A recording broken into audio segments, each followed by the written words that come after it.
तुमने कभी मेरे गांव के बाहर वाले भूतिया कुएं की कहानी सुनी है?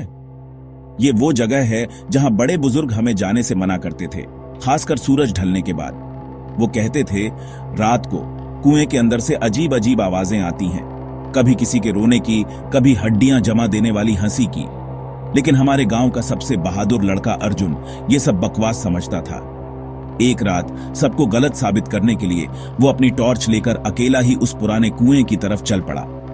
हवा में सन्नाटा छाया हुआ था, इतना सन्नाटा कि पेड़ के पत्ते भी अपनी सांसें रोककर बैठे थे।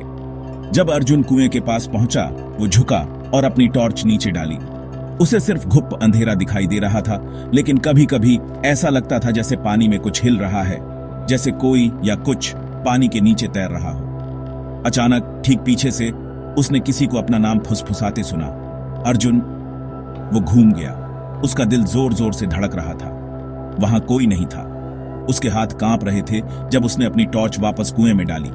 फिर उसने उसे देखा, अपना ही अक्स एक टेढ़ी डरावनी मुस्कान के साथ उसे घूर रहा था। अर्जुन चीखा और भागने की कोशिश की, लेकिन उसके पैर जमीन से चिपके हुए थे। फिर से आवाज आई, इस बार और पास से, अब तू भी यहीं रहेगा। उसकी टॉर्च उसके हाथ से छूट गई और बुझ गई। उस रात के बाद अर्जुन को फिर कभी किसी ने नहीं देखा। लेकिन कुछ लोग कहते हैं अगर आप आधी रात के बाद उस कुएं के पास से गुजरते हैं तो आपको अभी भी हंसी की आवाज सुनाई देगी, धीमी और थोड़ी ज्यादा पास से। अगर आपको ये कहानी पसंद आई तो और भी डरावनी कहानियों के लिए लाइक, शेयर और सब्सक्राइब करना न भूलें।